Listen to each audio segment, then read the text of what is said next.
I did many videos on this channel that discuss the high importance of the jaw and what makes an attractive jaw and its characteristics, but I focused mainly on male jaws and neglected female jaws and what makes them attractive, because I know this might come as a surprise, but out of 10 people who buy my face ratings, one of them is a female. So I have rated quite a significant number of women since I have started my face rating gig, and there is a big difference when it comes to rating men and women. The parameters change quite a lot, but that will be a subject for another video. As for today's video, we will focus on the lower part of the face for both men and women and what makes them ideal. This video will be split into multiple parts like many others, so you can skip ahead to the part you want to watch. Part 1, the differences. Part 2, the ideal male jaw. And Part 3, the ideal female jaw. If you want to support the channel and get your face evaluated by me with personalized look max and advice, link will be down in the description. Without further ado, let's get this video started. A fun fact, we use the differences in measurements in the jaw of a skull to determine the gender of a skeleton, which goes to show you that there is in fact a significant difference between male and female lower thirds. One study looks into the differences between male and female mandibles. The study noted that the mandibular length between men and women was rather significant, with males having greater mandibular length than females.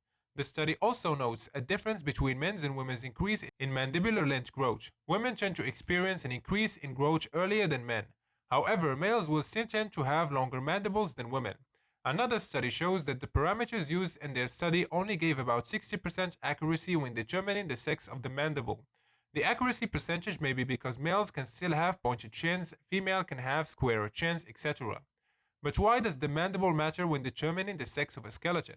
Most researchers look into this because the mandible is the most sexual dimorphic skull bone, which helps determine gender. Additionally, the mandible tends to resist post-mortem changes, so it is of prime importance when determining the skeleton's sex. So let's look at the different characteristics of each sex mandible.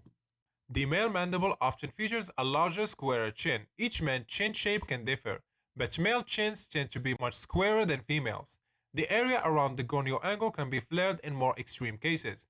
The gonio angle of the male is formed by the ascending ramus and body of the mandible. The angle for males is around 120 degrees, but closer to 90 degrees than women's are.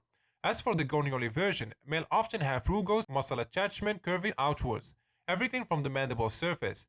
The ramus of the male jaw is noticeably more vertical. That might be why a typical image of a masculine jaw features a sharp vertical ramus. The overall female skull tends to have smoother bone surface and angles. For instance, the gonio angle tends to be more obtuse for women. Of course, women can have squarer chins and jaw angles, as seen in some models, but it's more common to see slightly rounder jaw angles. The gonio angle of women tend to be greater. Most women have a gonio angle that is up to 140 degrees. Females have less gonial eversion and it may invert towards the midline. As for the chin, female chins tend to be more pointed and or rounded. Many females, especially if they have an oval face shape, have jaws that taper from the jaw angle to the chin. Now that we know where the differences are, let's take a look at what makes the ideal male and female jaws. We will start with the male jaw. A male ideal jaw proportion have a ratio of 5 to 7 ramus to mandibular body length, a facial angle of 90 to 92 degrees, a mandibular plane angle of 26 degrees, a bigonial width of 99 to 113 millimeters, and a gonio angle of then 120 degrees. Now, of course, it needs to be proportionate to the face. If the jaw is wide, then the rest should be wide as well. For example, Robert Pattinson, Johnny Depp, and Shauna Pry. Well, what about women's jaws and what makes them ideal? The ideal gonio angle for women is anything between 118 degrees to 126 degrees, and a mandible height of 43.4 millimeters. However, it does not have to be this exact. Most women can get away with almost any mandible size and shape as long as it is in harmony with the rest of their face.